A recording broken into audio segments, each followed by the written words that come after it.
देखिए तो Henry law यहाँ से बता रहा है, ठीक है। इसका स्टेटमेंट आपका ये रहा, mole fraction of the gas, mole fraction of the gas in the solution is proportional to the partial pressure, समझ गए ना, of the gas. Henry law state that the partial pressure of the gas in the vapour phase, मतलब Henry law पहले तो याद रखना है किस फेज के लिए है, वेपर फेज मतलब gaseous phase, vapour phase is proportional to the mole fraction. देखो ये जो पहला लाइन बोल रहा है यहां से यहां, ये बोल रहा था कि mole fraction is directly proportional to pressure, लेकिन हेनरी थोड़ा उल्टा बोल दी, मतलब ये स्टेटमेंट को उलट के बोल दिया, P is directly proportional to X बोल दिया। अगर ये वाला चीज होता तो X equal to K H P लिखना पड़ता ना, जो कि गलत है, P equal to K H X, समझे ना। यहाँ पे के एच क्या है, हेनरी कांस्टेंट है। ये स्टेटमेंट लिखे, ऊपर वाला नहीं है लिखना, ये वाला, हेनरी लॉ स्टेट दैट, यहां से लेके यहां तक, और इसको एक्सप्रेशन ऐसे, ये केच को हेनरी कांस्टेंट बोलते हैं, इतना तक लिखो भाई। पूरा टॉपिक ये सब डाल लो भाई, क्योंकि कहीं भी जाओगे ना दुनिया का किसी भी कोचिंग में बेसिक तो यही सब चलेगा, है ना। एनसीईआरटी में दिया है तो ऐसा तो नहीं है कि कुछ फालतू चीज तो है नहीं, है ना।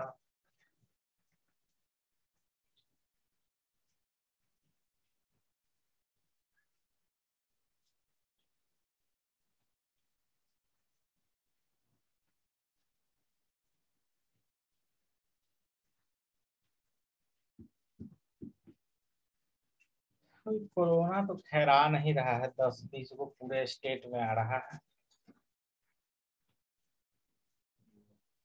पूरा बिहार मिला के पता नहीं जहाँ कुछ भी होता है कि ऐसे ही झूठों के 10-20 को लिए। बिहार में कुछ ज्यादा मजाक हो रहा है।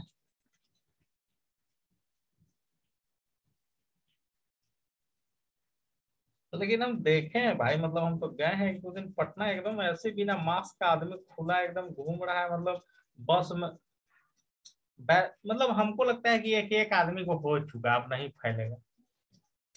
जैसे तीसरा लहर में वही ना रहता है कि मतलब ये लास्ट लहर है, होगा। मतलब हमको तो लगता है कि तीसरा लहर खत्म हो चुका, वो जो सेकेंड वेव था वही तीसरा लहर था।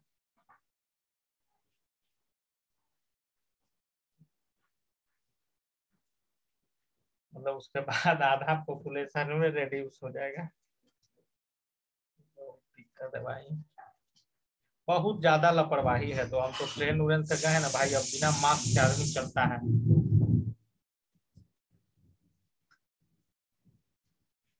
क्या हॉस्पिटल में कोई जा भी नहीं रहा है ऑक्सीजन मांगने, मतलब उस समय लगता है कि तबीयत वो खराब हुआ तो ऑक्सीजन दीजिए ही दीजिए। हमको लगता है कि गर्मी के दिन में इशू ऑक्सीजन ऑक्सीजन का जरूरत पड़ जाता होगा, गर्मी के दिन में इशू नहीं हो जाता है ना। यहाँ पानी नहीं दीजिएगा तो प्यास से मर सकता है आदमी गर्मी के दिन में, वही चीज था।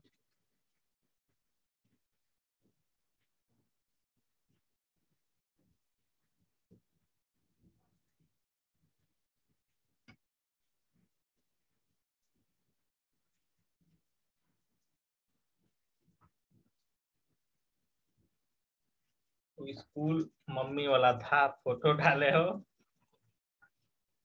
प्रिंसिपल का लड़का कौन है एक और साथ में, और रिलेशन है का है। अच्छा अच्छा, हम सोचे कि 15 अगस्त में गए थे तो खींचे थे क्या। बढ़िया स्कूल भी है, बढ़िया, हरा भरा एकदम। हाँ हरा भरा स्कूल है एकदम।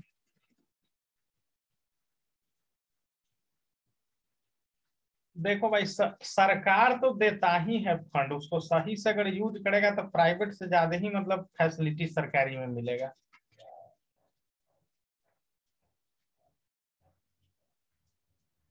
हम्म।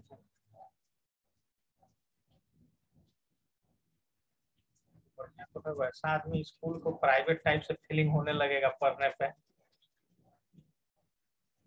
और ऐसे भी जनरल कास्ट जनरल कास्ट के गांव में वैसे भी सरकारी स्कूल थोड़ा ढंग का पढ़ाई उढ़ाई भी होता है। कोई कोई फेमस रहता है भाई, सरकारी स्कूल भी, हाई स्कूल तो अक्सर फेमस भी रहता है कहीं कहीं, है ना, एकदम नामी टाइप के एकदम रहता है।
कॉल आ रहा था क्या? कोई दिक्कत नहीं, चलिए उसी पे क्वेश्चन एक है ना। क्या पढ़े हो अभी? P equal to K H x पढ़े हो ना? तो x इक्वल टू लिखोगे P बाई के एच। P क्या है यहाँ पे? के एच क्या है? और x क्या है?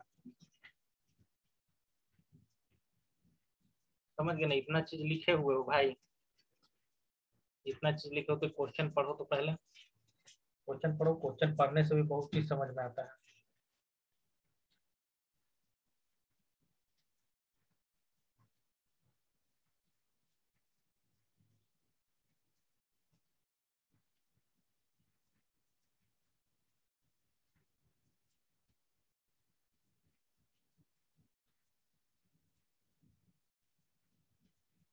हेनरी लॉग कांस्टेंट, तो दो चीज यहाँ पे आपको पता चला, इसका प्रेशर, अब प्रेशर भी दिया हुआ है इतना बार, देखिए प्रेशर ऑफ इतना बार,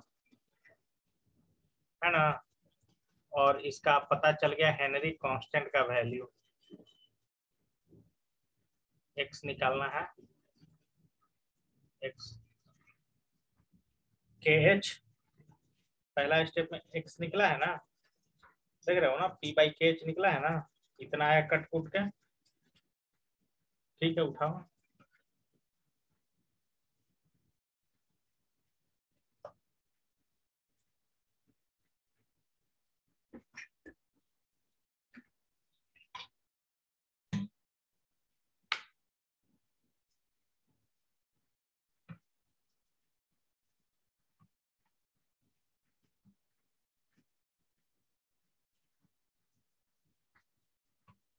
हो गया। चलिए दूसरा स्टेज में आपको क्या करना है, मोल फ्रैक्शन का फॉर्मूला जानते हो? मोल फ्रैक्शन इक्वल टू क्या होता है बताइए? जानते हो ना, number of mole of component by total number of mole of component. तो वही चीज है, दूसरा स्टेज में वही दूसरा फार्मूला लगाया है, N mole by N plus इतना मोल, समझे ना?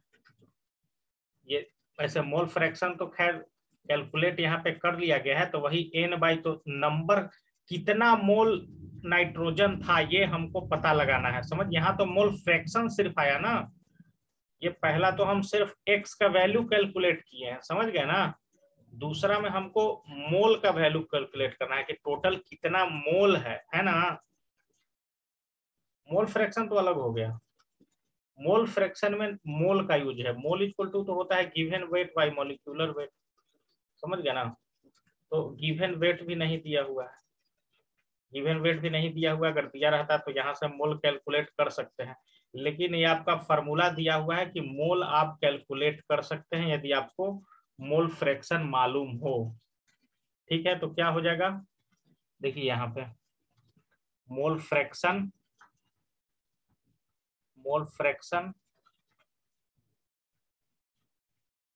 Into total number of mole of component, समझ गए ना। तो मोल फ्रैक्शन कितना आया है, मोल फ्रैक्शन आया है 1.29 इंटू 10 का power -5 into total number of mole. मान लिए थे हम क्या मान लिए थे, हम मान लिए थे नाइट्रोजन वाला n मोल, अब प्लस कितना इसका एक का दिया हुआ है, समझ गया ना, एक का दिया हुआ है 55 55.5, तो इसको निकाल लीजिए। मोल इक्वल टू कितना हो जाएगा 1.29 इंटू 10 का पावर -5 इंटू 55.5, ये आ रहा है आपका कटकुट कर 7.16 10 का पावर -4 मोल। अब मोल निकल गया, समझ गए हो ना। अब मोल को मिली मोल में बदल सकते हो, तो मोल को मिली मोल में बदलने के लिए क्या करेंगे, 10 के पावर -3 से डिवाइड करेंगे। इसको मिली मोल में बदलना है ना, तो इसको 10 का पावर -3 से डिवाइड करेंगे तो ये चीज ऊपर में जाके प्लस में हो जाएगा, समझ गया ना। तो 7.16 इंटू 10 का पावर -1 बच जाएगा, और यही चीज को एक डेसिमल प्लेस इधर आ जाएगा तो 0.716 मिली मोल। तीन चीज इसमें किया हुआ है, तो इसको अच्छा से बनाया जाए एक न्यूमेरिकल को, समझ गया। पहले गिवन लिखो और फिर बनाओ।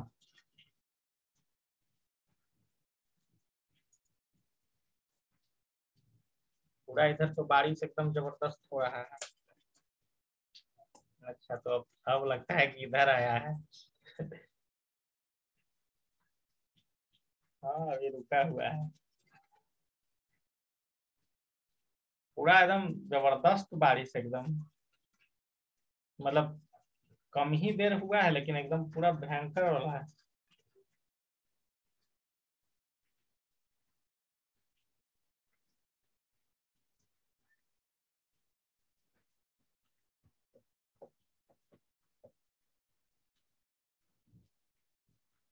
बिहार हर तरह से पिछड़ा हुआ भाई, जैसे एम्स है ना, इतना बड़ा इंस्टीट्यूट सरकार दिया भारत सरकार। अब ये तो बिहार गवर्नमेंट का रिस्पॉन्सिबिलिटी है ना कि जो एम्स जाता है वहां तक अच्छा रोड होना चाहिए। इतना इतना पूरा चक्का टायर डूबने तक कार का पानी है एम्स के बाहर लगा हुआ रोड पे, नाली वाला। कौन यहाँ पे आके इन्वेस्टमेंट करेगा, इस तरह से कोई फैक्ट्री खोल भी दे तो रोड तो नहीं बनवाएगा। वही ना बोल रहे हैं। अरे मान लो कि सब कुछ वो कर लेगा, रंगदारियों दे देगा, लेकिन रोड वोड तो भाई बनवाना पड़ेगा ना गवर्नमेंट को। तो यही दिक्कत है, इतना कचरा वाला एकदम है ना कि क्या बताएं एकदम। सिर्फ इस कारण कचरा है कि थोड़ा पटना से 10-15 किलोमीटर दूर बना दिया है एम्स, वहाँ गांव है आसपास, नाला का निकासी नहीं है। एम्स बनने के कारण बहुत सारा घर बन गया नया नया।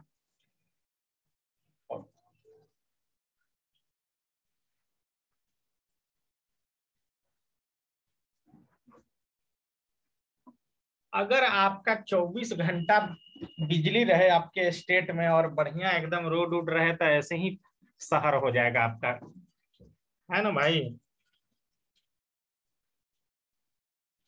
बस वो सब वही फिर अच्छा अच्छा, अब रोड बढ़िया बढ़िया रहेगा, बिजली 24 घंटा, तो आदमी कहीं भी घर बनाएगा अच्छा से रहेगा, कहीं भी मार्केट लगा देगा।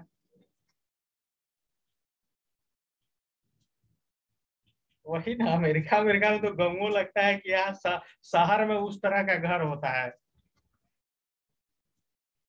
नहीं है कर पाएगा।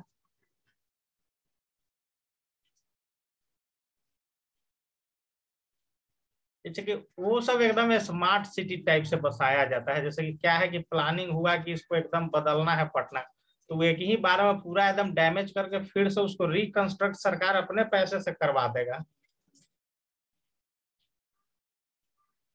जैसे अहमदाबाद को शायद बसवा रहा है मोदी, उस तरह से आने वाला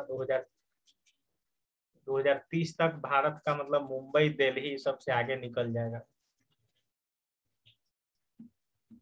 मतलब जितना भी बड़ा बड़ा कॉर्पोरेट सेक्टर है ना, अभी सुनोगे कि बेंगलोर में है आईटी कंपनी या मुंबई में है, ऐसा सुनेगा ना, अब सब आपको अहमदाबाद में मिलेगा। सबको उठा के वहां, क्योंकि अभी तो उसका बिल्डिंग वगैरह बन रहा है सबका एकदम बड़ा बड़ा, उस संघाई से भी बोलता है कि 10 गुना बड़ा बन रहा है शहर।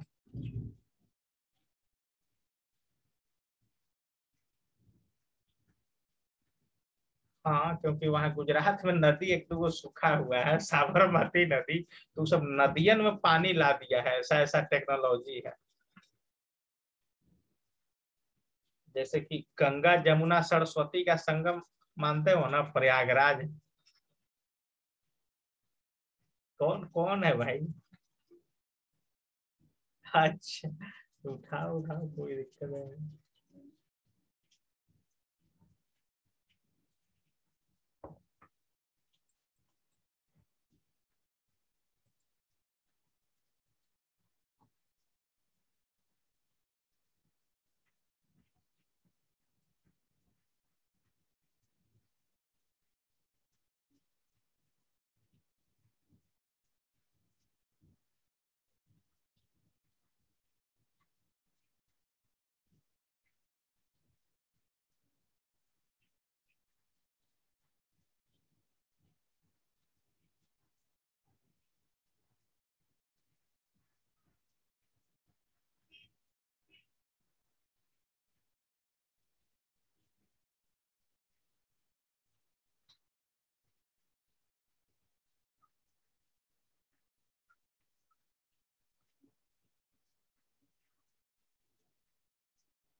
हो गया। चलिए, ठीक है, कोई दिक्कत नहीं है। देखो यहाँ पे एप्लीकेशन ऑफ हेनरी लॉ है, पढ़ो तो क्या है। जैसे कि हम लोग कार्बन डाइऑक्साइड डालते हैं पेप्सी कोको कोला ये सब में, ये हेनरी लॉ को यूज करके ही वो ऐसा होता है। ये देखिए, scuba driver must cope with high concentration of dissolve gases while breathing air at high pressure under water. Under water जाने पे ये सब इंस्ट्रूमेंट लेके जाया जाता है ताकि हम लोग सांस ले पाए। वहां भी मतलब आपका क्या है, हाँ, तो हेनरी लॉ का यूज है। Increase pressure increase the solubility of atmospheric gases in blood, when the drivers come toward surface the pressure gradually decrease this, वो मतलब उसी ब्लीडिंग व्लीडिंग होने लगे। नहीं, अंदर गया था तो ठीक है, लेकिन बाहर निकलेगा पानी से तो बाहर का चीज, हाँ, तो अंदर का चीज बाहर फेंक सकता है। हाँ, this block capillary and create a medical condition known as bends which are painful and dangerous to life. हाँ, वो भी होगा नीचे, हमको तो लग रहा है नीचे वो भी होगा। देखिए क्या, देखिए हाई एल्टीट्यूड पे भी बता रहा है नेक्स्ट लाइन में, यहाँ देखिए, है ना, यहाँ है high altitude the partial pressure of oxygen is less than that of the ground water. इसका उल्टी उल्टी आने लगता है सबको, नहीं उल्टी तो थोड़ा ही बहुत पे आने लगेगा, वो तो खून का उल्टी आने लगेगा ज्यादा ऊपर जाएगा तो ये सब है। एक एग्जांपल यहाँ पे दिया हुआ है, देखिए इतना परसेंट हीलियम जो अंदर आदमी अंदर जाता है, वो इतना परसेंट हीलियम और इतना परसेंट नाइट्रोजन और 31% ऑक्सीजन लेके जाता है, वो जो अपना पीछे पहन के जाता है सिलेंडर में। 1.7% हीलियम, मतलब जो 56.2 नाइट्रोजन और 32.1 ऑक्सीजन लेकर जाता है बैग में।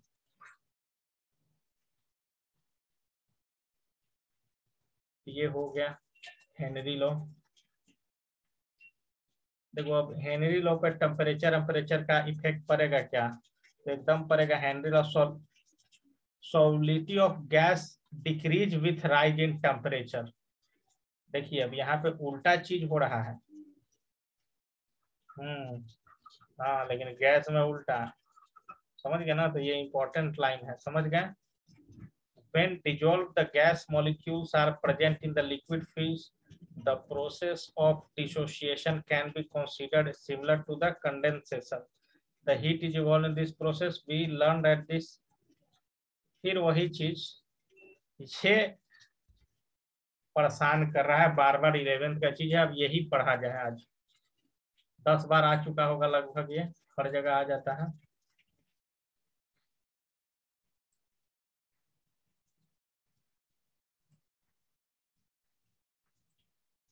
क्या बज रहा है भाई?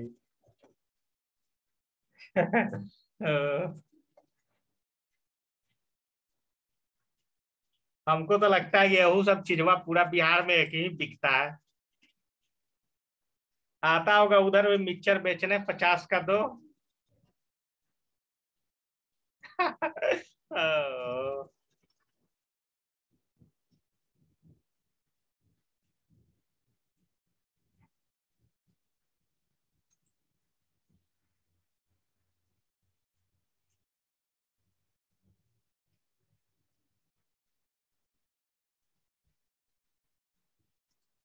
देखो भाई क्या बोल रहा है। What are Le Chatelier's principle? प्रचार यहीं जाता है इसका। ये क्या बोला कि Le Chatelier's principle also known as the equilibrium law are used to predict the effect of some change on system in chemical equilibrium. The principle is named after the French chemist Henri Louis Lecheteriel. Lecheteriel said that equilibrium adjusts the forward and backward reaction in such a way as to accept the change in affecting equilibrium comes. देखिए जैसे कि एक product है, reactant product बनाया ना, और product reactant भी आ सकता है, रिवर्स भी हो सकता है। तो देखिए अब इसमें कंसंट्रेशन का भी चेंज करेंगे तो इस पे इफेक्ट होगा, वॉल्यूम प्रेशर का भी चेंज करेंगे तो इफेक्ट होगा, टेम्परेचर का भी चेंज होगा तो इफेक्ट होगा, और कैटलिस्ट का यूज अगर हो रहा है वो भी अगर चेंज करेंगे तो इफेक्ट होगा। तो ये चार चीज के बारे में लीचेटेरियल ने बनाया कि कोई भी रिएक्शन में ये चार चीज का पढ़ना जरूरी है। आगे वाला लाइन में देखो क्या बता रहा है। When factor like concentration, pressure, temperature, inert gas that affect equilibrium are changed, the equilibrium with shift in that direction where the effect caused these changes are nullified. बोल रहा है कि इक्विलिब्रियम जानते हो ना क्या होता है? हाँ, रिएक्टेंट को प्रोडक्ट में जैसे इसका कंसंट्रेशन 50-50 रिड्यूस हो गया है, लेकिन यहाँ कुछ गड़बड़ी हो सकता है ना, तो फिर प्रोडक्ट रिएक्टेंट में भी आ जा सकता है,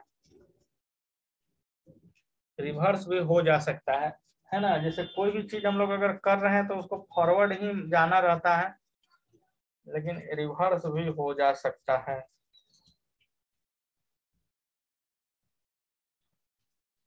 कि चारों चीज का डिटेल आपका दिया गया है। तो हम लोग अभी टेम्परेचर वाला में चल रहे थे, तो देखिए कहाँ दिया हुआ होगा। Effect of volume pressure change in temperature, देखिए इसका बाकायदा फार्मूला भी दिया हुआ है कैसे चेंज होता है। देखिए क्या दिया हुआ है। इन एक्सोथर्मिक इक्विलिब्रियम को तुम रिएक्शन पढ़ो। In exothermic reaction increase in temperature decrease the product formation. समझे ना? एक्सोथर्मिक मतलब क्या होता है? जो रिएक्शन खुद हीट जनरेट कर रहा है, तो उसमें हीट बढ़ाने, हाँ, तो उसमें हीट निकल रहा है तो उसमें हीट और देने का तो जरूरत है नहीं।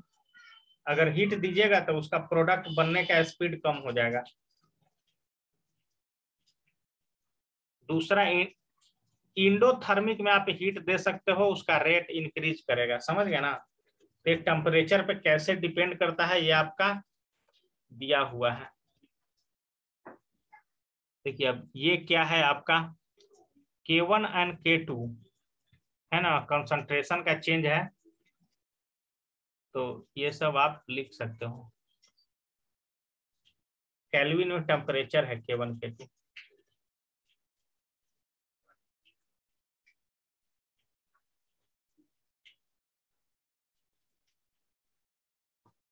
ये फॉर्मूला लिख लिया जाए भाई, आ सकता है ना कहीं भी, क्योंकि 11th का भी आएगा। ये गिब्स एनर्जी है delta H, R universal gas constant है।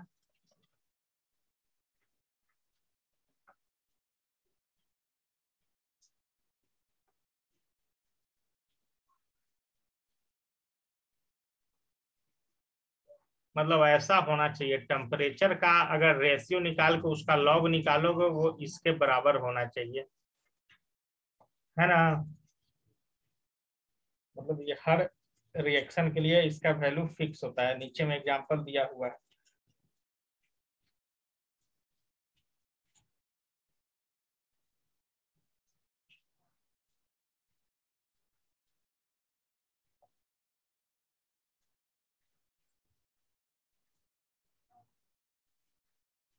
देखिए क्या दिया हुआ है, एक रिएक्शन दिया हुआ है ना, एक ना ऐसा भी आ भी सकता है, N2 अब प्लस 3H2 बना रहा है 2NH3, अमोनिया बन रहा है, ठीक है ना। तो क्या हो रहा है, this prefer an endothermic reaction without it take energy. अब देखिए यहाँ पे डेल्टा एच का वैल्यू इसका दिया हुआ है -92 किलो जूल, ठीक है। अब देखो, अब -92 मतलब इसको हीट प्रोवाइड किया जा रहा है, तो जब हीट प्रोवाइड किया जाए तो ये इंडोथर्मिक रिएक्शन होगा, और इंडोथर्मिक रिएक्शन में क्या करना है हमको, इंडोथर्मिक रिएक्शन में अगर हीट को बढ़ाओगे, टेम्परेचर को बढ़ाओगे तो क्या होगा बताओ भाई।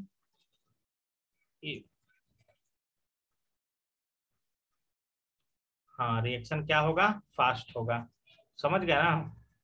हम्म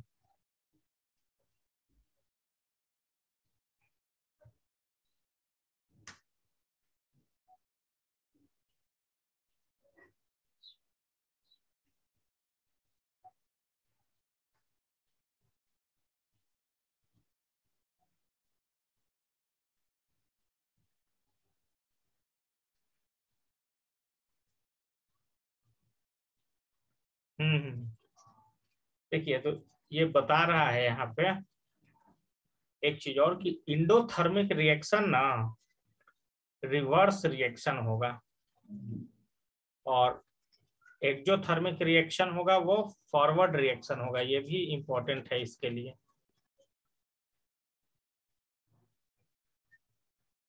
जैसे कि यहाँ पे एरो नहीं देना है, यहाँ पे ऐसा वाला चीज देना है, ऐसा ऐसा, इधर ऐसे और इधर ऐसे, ठीक है।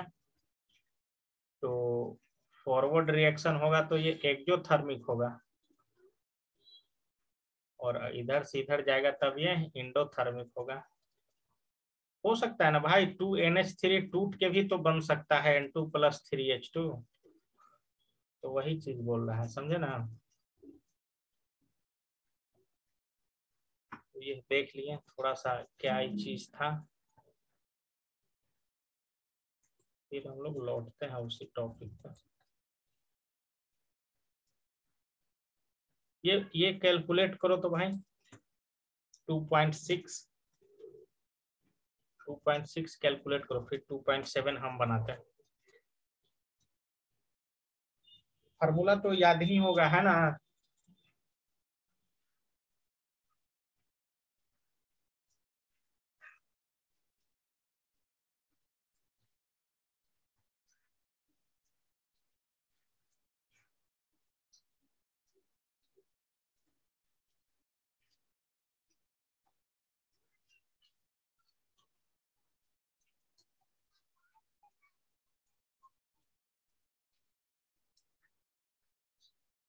जब तो पूरा चिकन टिकन चलेगा, सावर खत्म हो गया तो।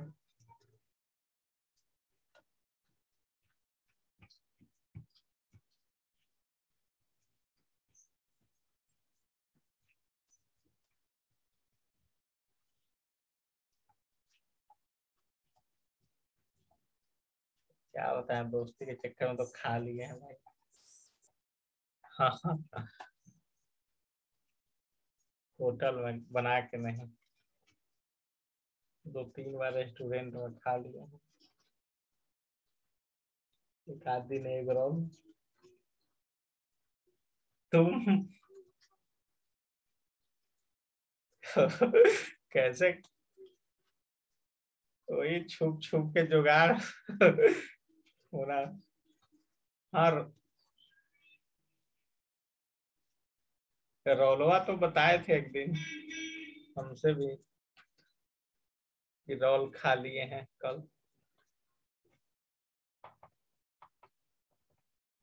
ओ,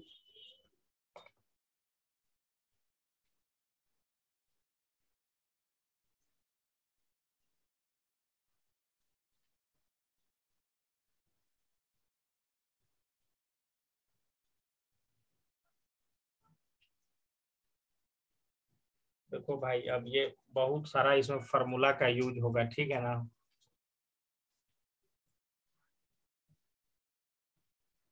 H2S दिया हुआ है 0.195 मोल, ठीक है। तो अभी हम लोग पढ़े थे क्या, मोल फ्रैक्शन इक्वल टू, तो हम लोग को KH निकालना है, ठीक है ना। तो प्रेशर और X इसका वैल्यू चाहिए। स्टैंडर्ड टेम्परेचर प्रेशर STP का मतलब क्या होता है, तो यहाँ पे टेम्परेचर कितना हो जाता है 20 डिग्री सेल्सियस या 293 केल्विन। प्रेशर 1 बार, समझ गया ना। तो प्रेशर तो पता चल गया 1 बार। X निकालना पड़ेगा, इससे X निकालना पड़ेगा तब KH का, नहीं नहीं वो X इक्वल टू नहीं, X निकालना ही पड़ेगा आपको। KH भी नहीं दिया हुआ है, X भी नहीं दिया हुआ है, ठीक है। तो X इक्वल टू क्या होता है, mole fraction equal to number of mole by total number of mole. तो number of mole equal to कितना हो जाएगा, X into total number of mole, ऐसा होगा ना। तो ये आपका दिया हुआ है, इसको मिटाते हैं, उतना तो समझ गए होगा। तो ये आपका दिया हुआ है 0.195 equal to X into total number of mole, ठीक है।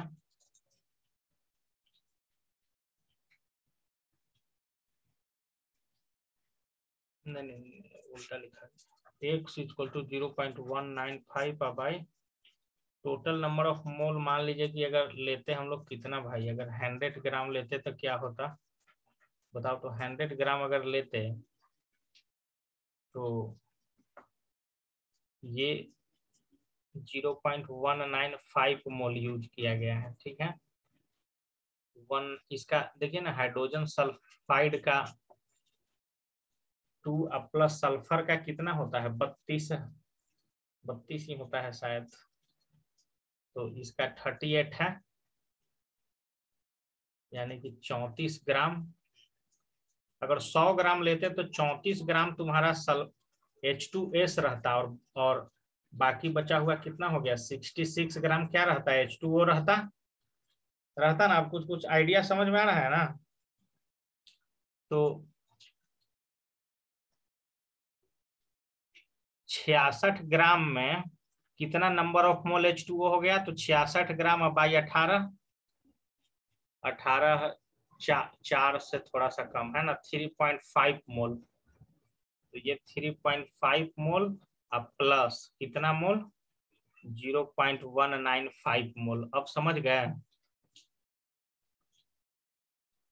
इसको जोड़ो, 3.7 ले लेते हैं और क्या, इसको डिवाइड कीजिए, मोल फ्रैक्शन इसका आएगा कितना, लगभग 195 बाई 3700। अब इसको कटकुट करो, कितना आना चाहिए 37 3। इसको लगभग आप काट दीजिए, कितना बार में 5 बार में। तो 5 इंटू 10 का पावर -2 आएगा, समझ गया ना। 5 into X equal to 5 into 10 का पावर -2। प्रेशर दिया हुआ था 1 बार, तो आप यहाँ से KH निकाल सकते हो ना।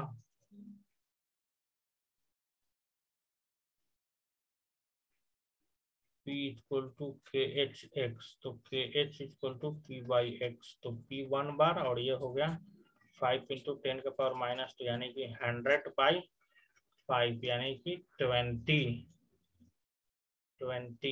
समझ गया ना। अब इसका यूनिट क्या, H का यूनिट भी होता होगा, तो प्रेशर को किस में लिखते हैं, बार में लिखते हैं, और इसको मोल में लिखते हैं, 20 बार पर मोल। बस ऐसे निकालेंगे हम लोग, समझे ना।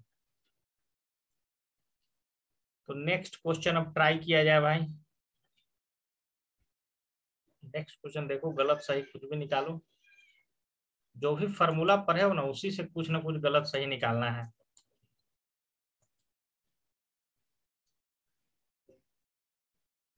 इसके बाद तो हल्का हल्का चीज है फिर। देखिए इस बार हेनरी कांस्टेंट का ही वैल्यू दे दिया है, ठीक है। 1.67 10⁻8 पास्कल भी होता है यूनिट। Temperature 298 kelvin. अब देखिए यहाँ पे प्रेशर दिया हुआ है आपका,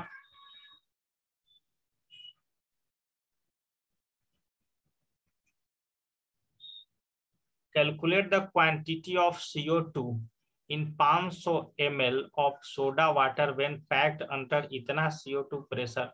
मतलब 500 ml सोडा वाटर में कितना डाला हुआ है CO2 कार्बन डाइऑक्साइड। समझ गए ना, मतलब किसका वैल्यू पूछ रहा है, इसका मोल फ्रैक्शन का वैल्यू पूछ रहा है, एक्स का वैल्यू यहाँ पे निकालना है। तो P इक्वल टू KH(x), तो x इक्वल टू P/KH, समझ गया ना। तो प्रेशर आपका दिया हुआ है 2.5 atm और 1.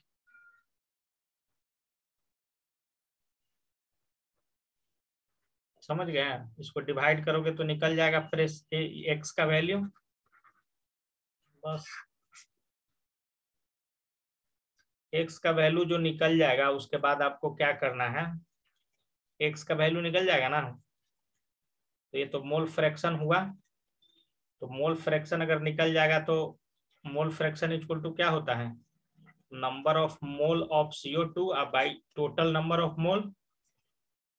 तो उसके बाद number of mole of CO2 निकालना पड़ेगा आपको, समझ गए ना। वही पूछ रहा है कितना टोटल। एक चीज यहाँ पे देख लो, एक चीज, पास्कल को बार में कैसे बदलते हैं। यहाँ पे एक आइडिया हमको लग रहा है कि थोड़ा सा मिस्टेक कर रहे हैं।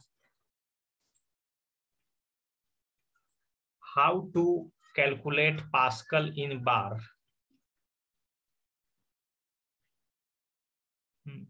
1 pascal equal to, oh E के फॉर्म में क्या दिया हुआ भाई,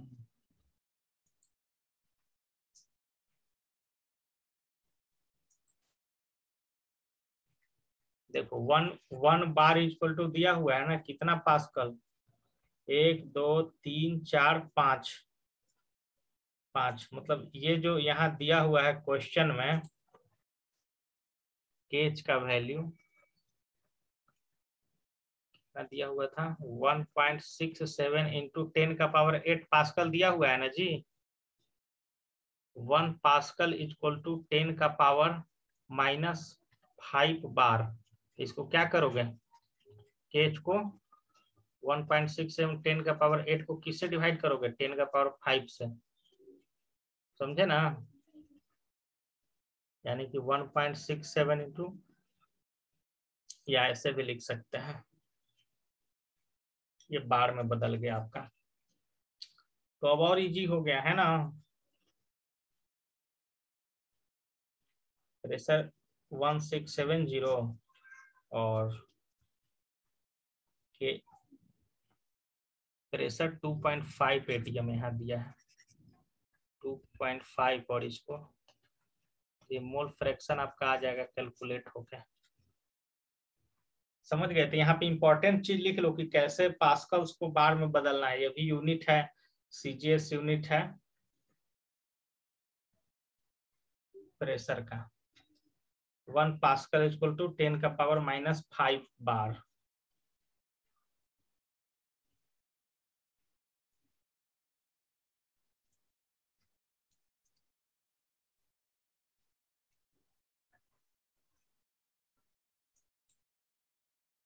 बढ़ते हैं आगे क्या।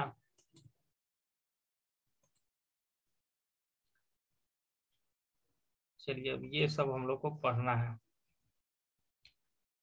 वेपर प्रेशर क्या होता है, ठीक है ना। देखो मान लो कि कोई चीज है भाई, एक सॉल्यूट होता है, एक सॉल्वेंट होता है।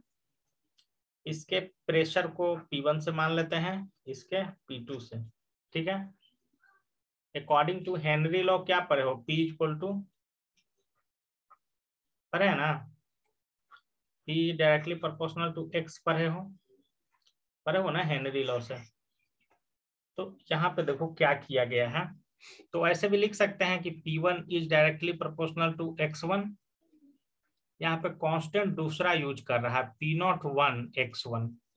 उसी तरह से यहाँ पे लिख रहा है P2 equal to P02 X2। अब टोटल प्रेशर क्या हो जाएगा, P1 plus P2।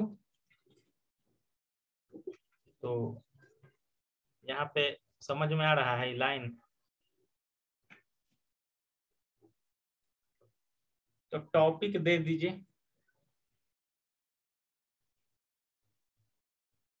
Vapour pressure of two component.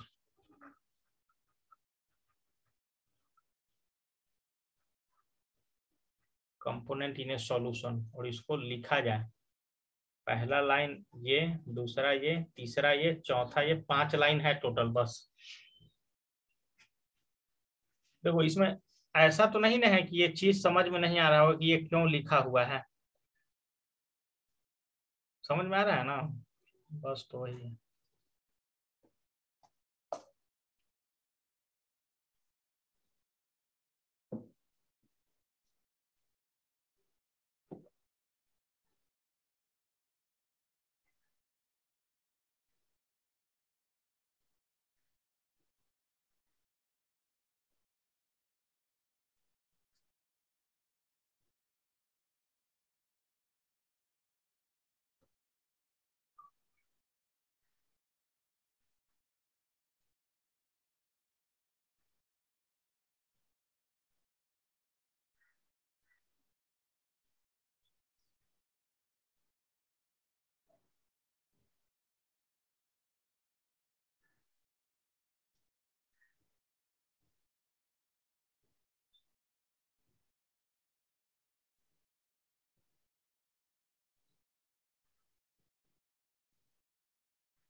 चलिए ये सब उतना इम्पोर्टेंट चीज नहीं है, समझ गए ना। इसका फाइनल डेरिवेशन तो इम्पोर्टेंट एकदम बिल्कुल नहीं है, इसका फाइनल जो फार्मूला होता है वो इम्पोर्टेंट है, तो वही याद करो लिख के, समझ गए ना। ग्राफ से ही इसको देखते हैं, देख इसको लिखे हो ना भाई, P1 equal to P01 X1, P2 equal to P02 X2, P total equal to P1 plus P2, लिखे हो ना? हाँ, तो इसको P01 x1 plus P02 x2 ऐसा लिख सकते हैं, लिख सकते हैं। हाँ, और एक चीज देखिए ना, कोई भी चीज, ये चीज नहीं जानते होंगे शायद, कोई भी चीज का मोल फ्रैक्शन अगर दो चीज का है ना तो वो दोनों 1 के बराबर आता है। ये लिख लेना, सॉल्यूट और सॉल्वेंट का होता है ना मोल फ्रैक्शन x1 और x2, तो वो 1 के बराबर होता है। तो यहाँ से x1 equal to 1 minus x2 भी लिख सकते हैं, x2 equal to 1 minus x1 भी लिख सकते हैं। समझ गए ना? तो यहाँ से एक जगह पुट कर दिया जाए, मान लो कि अगर यहाँ पुट कर दोगे 1 माइनस कर देते हैं x2 पुट,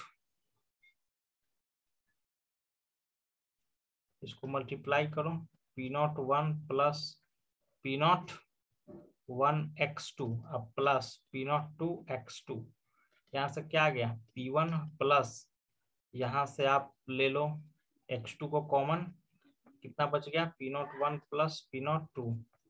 समझ रहे हो ना? तो P टोटल का ये आता है आपका डेरिवेशन। ठीक है, तो देखो अब यहाँ से आगे चल के पढ़ोगे राउल्ट्स लॉ, ठीक ना? देखिए, तो ये ग्राफ दिख रहा होगा, एक का प्रेशर ऐसे वैरी कर रहा था मोल फ्रैक्शन के अनुसार, एक का ऐसे वैरी कर रहा था, दोनों को मिला दिए तो क्या हो गया, अलग हो गया, अलग हो गया ना ग्राफ। यानी कि total vapour pressure over the solution can be related to the mole fraction of any one component. Total vapour pressure over the solution very linearly. देखो ये वाला जो फार्मूला हम पी टोटल लिखे ना, तो उसमें क्या किए थे, P01 1 माइनस x2 लिख दिए थे और P02 x2 लिख दिए थे। तो इसमें x2 और x2 ही दोनों में आ रहा है, या इसको x1 भी लिख दिया, यानी कि जो फार्मूला है वो किसी एक का मोल फ्रैक्शन पे ही डिपेंड कर रहा है ना? तो वही ये स्टेटमेंट बोल रहा है, और इसका ग्राफ लीनियर होगा। सेकेंड लाइन वही चीज बोल रहा है, और तीसरा depending on the vapour pressure the pure component 1 and 2 total vapour pressure over the sol decrease. और मतलब क्या हुआ कि P1 और P2 को मिलाओगे तो या तो ऊपर भी जा सकता है, कभी नीचे भी जा सकता है। समझ गया ना? इंक्रीज भी हो सकता है, डिक्रीज भी हो सकता है। ये डिपेंड कर, यही चीज तो आगे राउल्ट्स लॉ में पढ़ेंगे कि इंक्रीज करेगा डिक्रीज करेगा।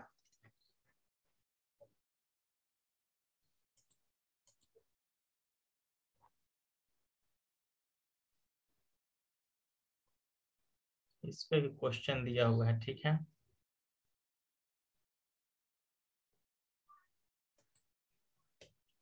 देखो क्या दिया हुआ है, vapour pressure of chloroform and dichloromethane इतना mmHg, इतना mmHg, ठीक है। Calculate vapour pressure of the solution prepared by mixing इतना ग्राम क्लोरोफॉर्म, इतना ग्राम, इतना केल्विन, ठीक है। कोई दिक्कत नहीं। तो सबसे पहले तो हम लोग देख लेते हैं कि गिवन क्या क्या है ना? तो एक का प्रेशर कितना दिया हुआ है 200 mm, और एक का दिया हुआ है 415, है ना? 200 और 415, ठीक है।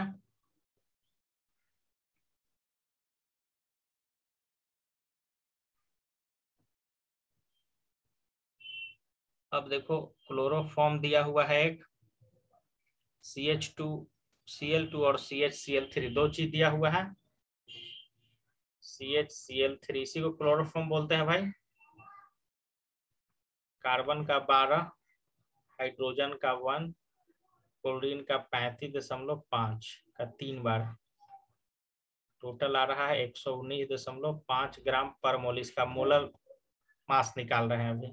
यहाँ पे जो दिया हुआ है वो समझा रहे हैं एक्चुअल में कैसे मोलर मास निकालते हैं। समझ गए ना? CH2Cl2 कार्बन 12, हाइड्रोजन 2, 35.5, ये हो जाएगा आपका 71, टोटल आ जाएगा आपका 85 ग्राम पर मोल। तो पहला दो लाइन का मतलब समझ में आया, ये क्या है? सही सही बताना। तो ये दो लाइन समझ में आ रहा है। तो ये तो हम लोग बहुत बार पढ़ चुके हैं कि number of mole equal to given weight by molecular weight. तो गिवन वेट एक का 40 ग्राम दिया हुआ है, तो 40/85 लिख दिए। एक का 95.5 था, तो उतना बाई उतना करके ये भी दो लाइन समझ में आ गया होगा। फिर समझ गया ना? हाँ, तो फिर हम लोग ये दोनों निकाल लिए, दोनों का अलग अलग मोल। तो टोटल नंबर ऑफ मोल कितना हो जाएगा दोनों को जोड़ के? हो जाएगा ना 0.47 प्लस 0.2 N3, जोड़ेंगे ना दोनों को भाई। तो ये तीसरा ये लाइन भी समझ में आ गया होगा। तो मोल फ्रैक्शन अलग अलग निकाल सकते हो क्या दोनों का? मोल फ्रैक्शन इक्वल टू क्या होता है? मान लो कि हमको निकालना है मोल फ्रैक्शन ऑफ CHCl3, तो क्या लिखेंगे? तो ये भी दोनों लाइन हमको लगता है कि समझ में आ गया होगा, है ना? स्टेप बाय स्टेप का मतलब एक क्वेश्चन में बहुत सारा चीज है, इसको बनाया जाए थोड़ा सा। क्वेश्चन एकदम हल्का है। फिर तो लास्ट वाला फार्मूला हम लोग अभी डिराइव करके किए हैं, उसमें पुट करके आंसर निकाल लेना है।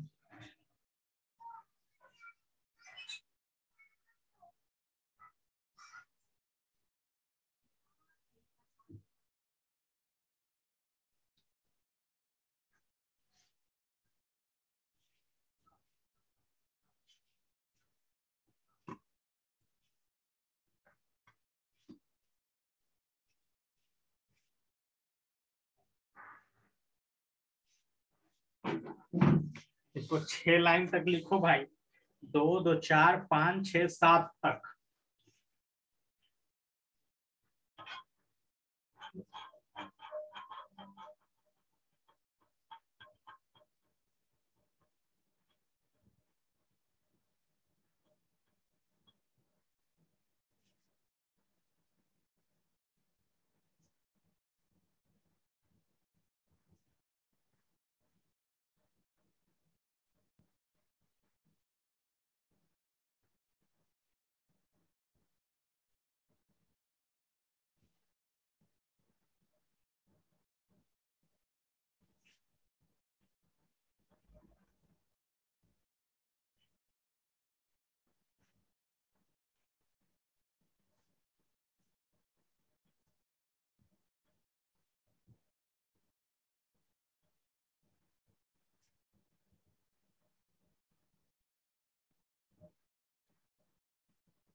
हो गया भाई।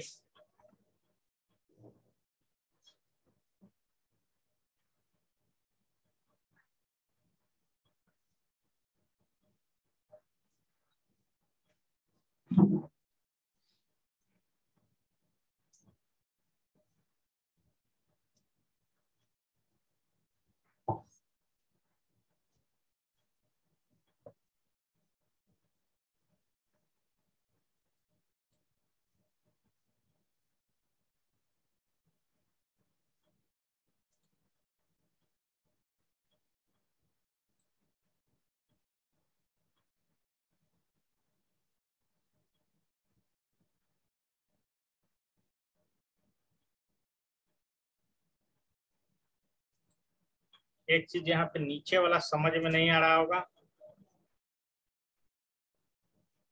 चलिए अब दूसरा कलर लेते हैं कोई। P1 इक्वल टू लिखे थे ना P01 x1, P2 equal to लिखे थे P02 x2, P total equal to P1 plus P2 यानी कि P01 x1 plus P02 x2। यहाँ पे एक चीज हम बताए थे कि x1 प्लस x2 भाई 1 होता है ना। तो यहाँ पे ये भी बताए थे कि x1 को रिप्लेस कर दो 1 माइनस x2 लिख दो, तो लिख दो P01 इसको लिख दो, x1 को क्या लिख दो 1 माइनस x2 लिख दो, अब प्लस P02 x2। ठीक है,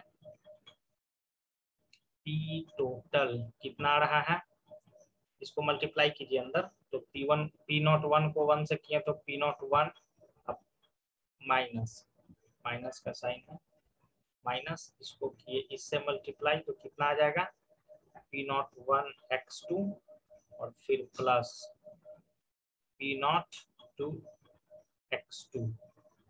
तो यहाँ से तो ठीक है, P01 यहाँ पे तो है ये था, है ना।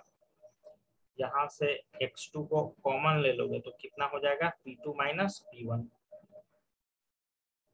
जो कि यहाँ पे फॉर्मूला दिया हुआ ये, समझे कहाँ से आ रहा है चीज। तो नीचे वाला लाइन पर लिख के इस क्वेश्चन को खत्म किया जाए।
ये रेड और ब्लैक छोड़ के बाकी मजा ही नहीं आ रहा है, बाकी सब लाइट टाइप से, ये सब दोनों एकदम बोल्ड कलर है। ये हो गया होगा भाई, ये चीज समझ में आ भी गया होगा कि P टोटल इक्वल टू क्यों लिखा हुआ है P01 plus P02 minus P01 x2। आगे पढ़ा जाए।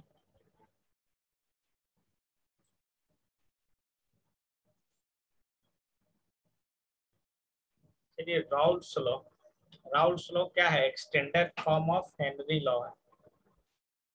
देखिए क्या बोल रहा है, according to Raoult's law the vapor pressure of volatile component in a given solution is given by, देखिए अकॉर्डिंग टू रॉल्स लॉ, ये रॉल्स लॉ के अनुसार ही है जो ऊपर में पढ़े ना हम लोग, P01 equal to x1 of P01, ये पढ़े ना हम लोग अभी, ये क्या है अकॉर्डिंग टू रॉल्स लॉ था। ठीक है, यदि क्या कर दिया जाए P01 को k से रिप्लेस कर दिया जाए तो क्या हो जाएगा, P इक्वल टू KHX। क्या है Raoult's law, extended form of Henry law, हो जाएगा ना ऐसा। तो बस ये है, उसका जरूरत तो उतना पड़ेगा नहीं, लेकिन हाँ क्वेश्चन आएगा कि क्या राउल्स लॉ एक्सटेंडेड फॉर्म है हेनरी लॉ को, तो यस, समझ गया ना। अब यहाँ पे क्या दे रहा है, एग्जाम्पल केस स्टडी है, इसका फिगर के नीचे जो दिया हुआ है पढ़िए। प्योर सॉल्वेंट, प्योर सॉल्वेंट मतलब समझ रहे हो, जब उसमें कुछ नहीं डाले हो, प्योर वाटर, उसमें चीनी नहीं डाला हुआ है, ये डालने के बाद देख रहे हो, इसके बीच बीच में ग्रीन वाला फंसा तो उसको बाहर कर दिया ब्लू वाले को। तो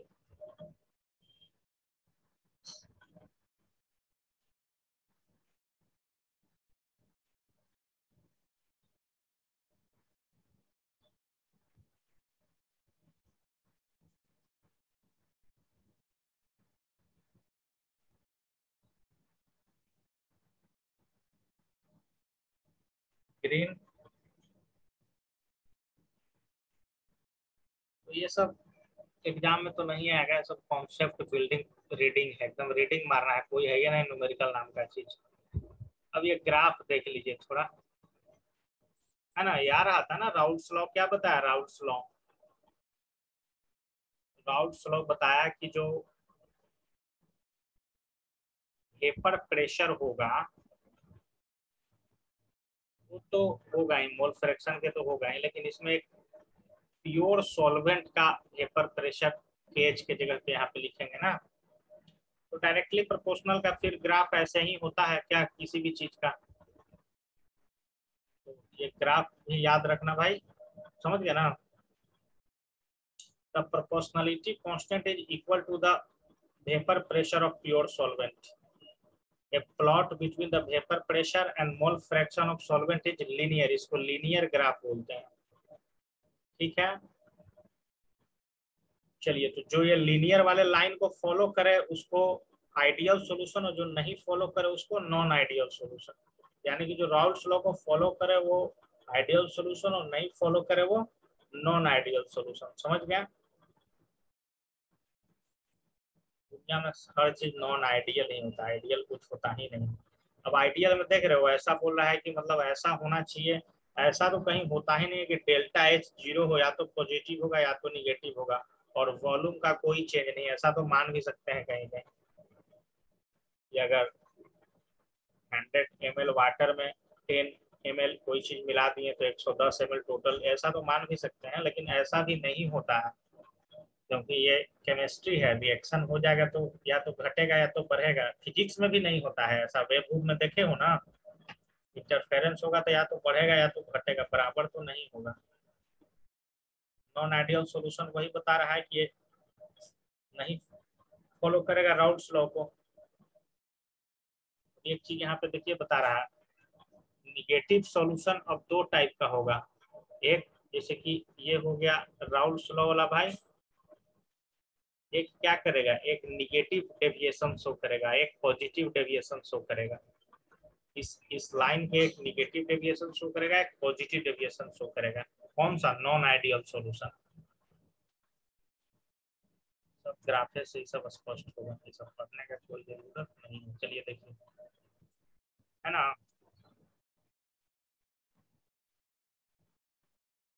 अकॉर्डिंग टू राउल्ट्स लॉ ये वाला ग्राफ होना चाहिए था लीनियर, एक का ऐसा होना चाहिए था और एक का ऐसा होना चाहिए था, ठीक है, और दोनों को मिला के ऐसा होना चाहिए था, है ना, लीनियर एकदम होना चाहिए था, लेकिन ऐसा हुआ नहीं।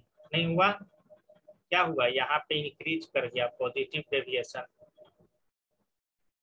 है ना, ऊपर पॉजिटिव डेविएशन, यहाँ पे नेगेटिव डेविएशन।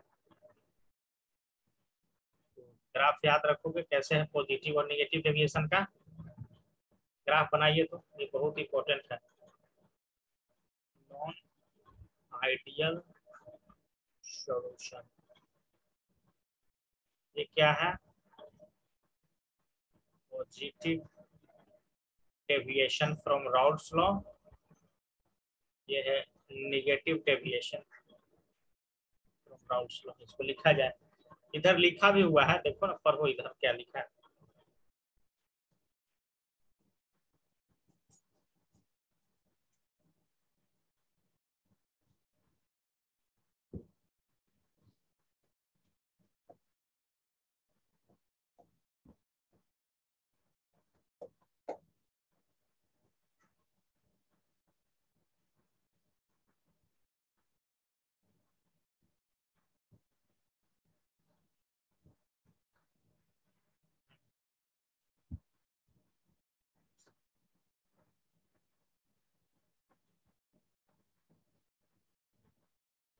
अच्छा एक चीज यहाँ देख रहे हो, हम बताए थे ना कि x1 और x2 किसके बराबर होना चाहिए, बताइए। x1 और x2 किसके बराबर होना चाहिए? x क्या है, x क्या है, x से क्या रिप्रेजेंट करते हैं भाई बताओ? Mole fraction. लिख लो, ये सब नहीं जानते हो तो x1 x2 1 के बराबर होना चाहिए किसी दो चीज का। देखिए यहाँ पे दोनों को जोड़िएगा तो 1, यहाँ भी जोड़िएगा तो, यहाँ भी जोड़िएगा तो, यहाँ भी जोड़िएगा तो। समझ गया ना, मतलब 0 से 1 के बीच में ही घटे बढ़ेगा ये सब। मतलब तुम दो भाई बहन हो, मतलब दो भाई हो, तो ऐसा थोड़े हो सकता है कि जमीन का हिस्सेदारी आपका 10 गुना, उसका 5 गुना। अगर पूरा जमीन का एक ही हिस्सा है तो उसमें 0.75 आपका, 0.25 उसका, ऐसा हो सकता है। वही चीज है ये,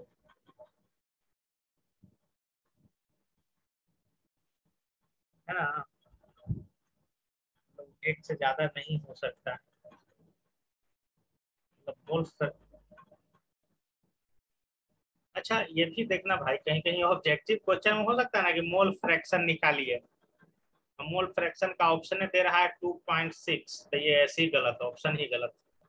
वो हमें 1 से ज्यादा हो ही नहीं सकता है। समझ गया ना, ये भी एक चीज याद हो गया, अच्छा रहेगा। आधा ऑप्शन तो ऐसे ही, मतलब इस तरह का क्वेश्चन है तो पहले उसी पर देखा जाएगा, अंदाजा गोली बिना मेहनत किए हुए सही लग पा रहा है निशाना कि नहीं।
ये तो ग्राफ देख लिए ना, बनाऊंगा तो एग्जाम्पल इसका इम्पोर्टेंट रहता है भाई, एग्जाम्पल आता है, समझ गया ना।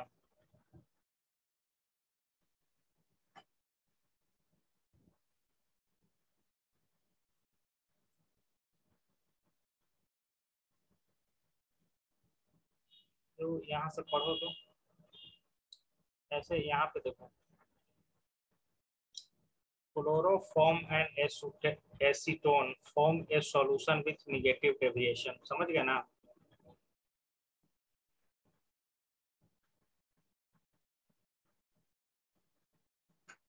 क्या है नेगेटिव डेविएशन, ठीक है। अब प्रोसेस दे रहा है कैसे हो रहा है।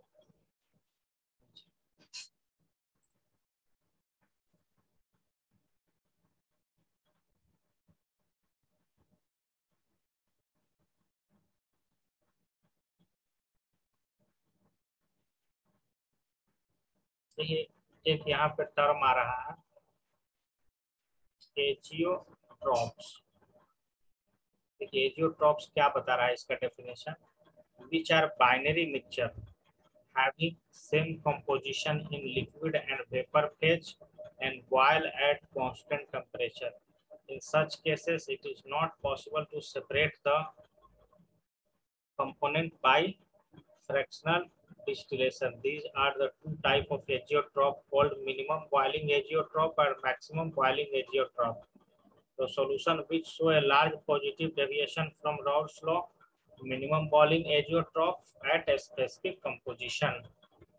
तो एक एक लाइन में लगता है कि अभी एजियोट्रॉप में पहले तो क्या बताया कि लिक्विड फेज में हो या फिर वेपर फेज में हो, उसका बॉइलिंग पॉइंट ये सब सेम रहेगा, समझ गए, कोई अंतर नहीं होगा एजियोट्रॉप का। दूसरा चीज क्या बोल रहा है कि ये दो टाइप का होता है, दो टाइप का एजियोट्रॉप। पहला क्या होता है, मिनिमम बॉइलिंग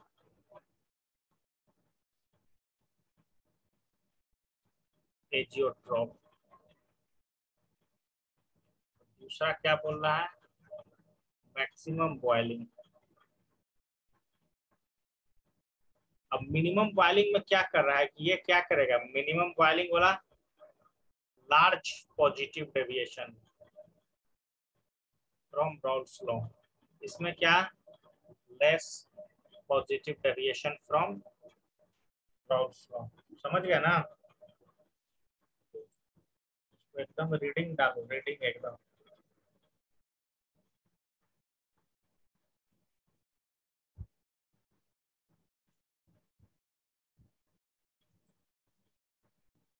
एग्जाम्पल देखिए, इथेनॉल और वाटर का मिक्सचर फॉर्म करता है sugar on fractional distillation give a solution containing approximately 95% ethanol।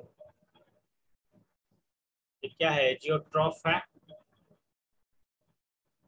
याद रखना है, इथेनॉल और वाटर का mixture. The solution that show large negative deviation from Raoult's, नहीं देखो, जो एक चीज हम लिखे थे ना वहाँ पे मिनिमम वाला लिखे थे लार्ज पॉजिटिव डेविएशन और मैक्सिमम वाला large negative deviation from Raoult's law. इसका एग्जांपल क्या है, नाइट्रिक एसिड और वाटर को मिलाएं, नाइट्रिक एसिड और वाटर को मिलाएं तो ये negative deviation of Raoult's law. ये सब एग्जांपल पूछा जा सकता है।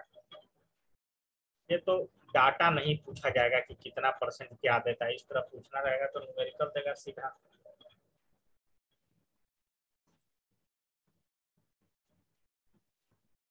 समझ गया ना। उसके बाद आपका आता है कोलगेटिव प्रॉपर्टीज, ठीक है, तुमको याद होगा delta TF depression in freezing point, relative lowering of vapour pressure, elevation, ये सब याद होगा ना। डेल्टा टीएफ निकालते थे, डेल्टा टीबी निकालते थे, ये सब याद होगा। ये सब क्या होता है, कोलगेटिव प्रॉपर्टीज बोलते हैं। ये क्या किस पे डिपेंड करता है, या सॉल्यूट पे डिपेंड करता है। कोलगेटिव प्रॉपर्टी किस पे डिपेंड करता है, सॉल्यूट पार्टिकल पे, ठीक है। और वो डेफिनेशन तो यहाँ से यहाँ तक करो।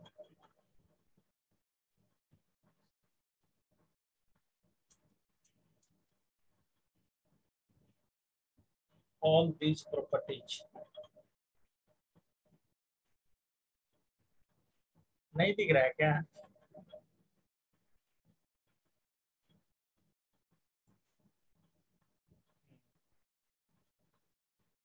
यहाँ से भाई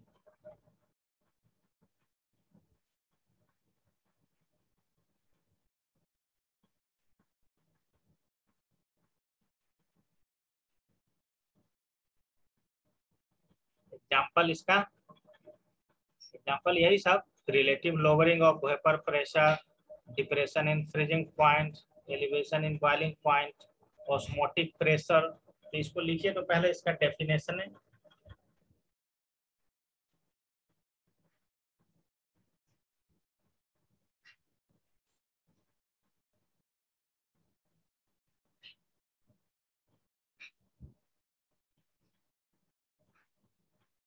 चलो देखते हैं relative lowering of vapour pressure क्या होता है, ठीक है। पानी 100 डिग्री पे उबल जाता है भाई, शुगर डालने पे भी 100 पे उबलेगा क्या? नहीं उबलेगा। तुम देखते होगे कि उबला हुआ पानी में शुगर डालोगे उबलना बंद कर देगा। यानी कि क्या हो जा रहा है उसका वेपर प्रेशर क्या हो रहा है? लोअर हो रहा है। नहीं नहीं, वो तो बॉइलिंग पॉइंट इंक्रीज करेगा, वो तो आगे आएगा। Increasing in boiling point, elevation in boiling point, ठीक है, वो दूसरा एग्जाम्पल हो गया। समझ गए ना? मतलब वैसे ही सेम कंडीशन बोल रहा है उसका वेपर प्रेशर भी कम हो जाएगा। समझ गया ना? वेपर पहले प्रेशर ज्यादा बना रहा है, अब कम बनाएगा। समझ गया ना? एक ही चीज से सब एग्जाम्पल है। जैसे कि ये फार्मूला तो पता ही होगा, P1 equal to x1 P01 Raoult's law है ना? अब ये बता रहा है कि यहाँ पे डेल्टा P1 इक्वल टू है P01 माइनस P1, ठीक है? तो P01 माइनस P1 के जगह पे ये डाल सकते हैं P01 x1, यहाँ से P01 कॉमन ले सकते हैं, 1 माइनस x1 बच गया। तो ये लाइन समझ में आया होगा, ये लाइन तीन को। तो उसी तरह से दूसरे चीज के लिए क्या हो जाएगा, तुमको ये वाला लिखना है।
हेलो।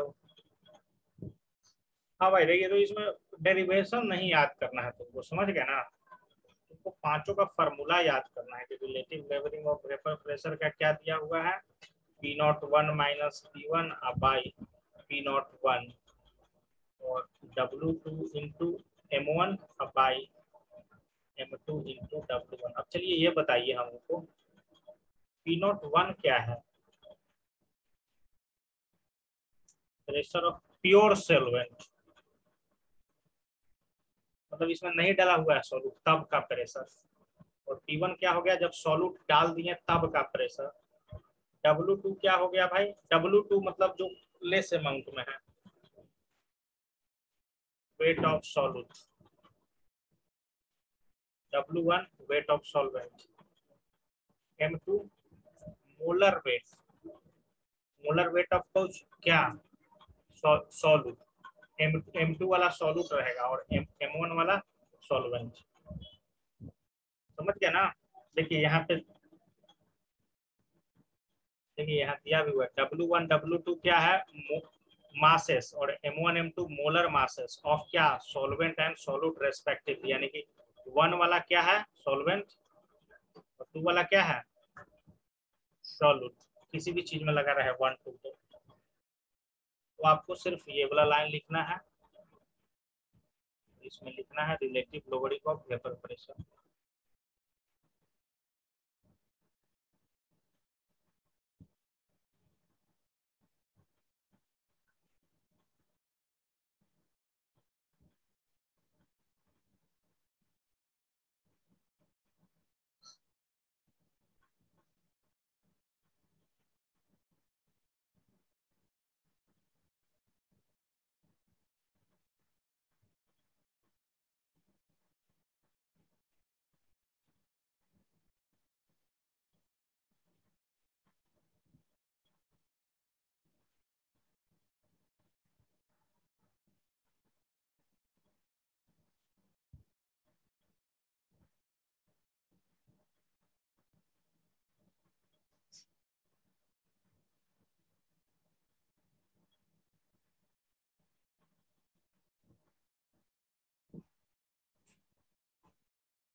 ये अमेरिका वाला आखिर में तो छोड़ा नहीं है तालिबान।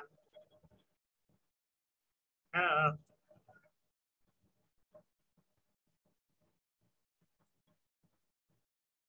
तालिबान ने दी अमेरिका को धमकी कि 31 अगस्त तक खाली करें। तो काम होगा इतना होगा।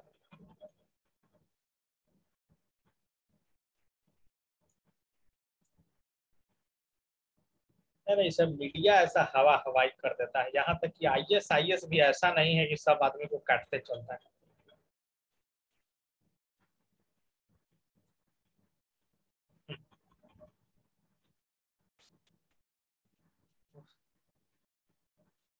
वही जो बोल रहे हैं।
ठीक है, आज और इतना ही है ना। फिर पढ़ते हैं कल।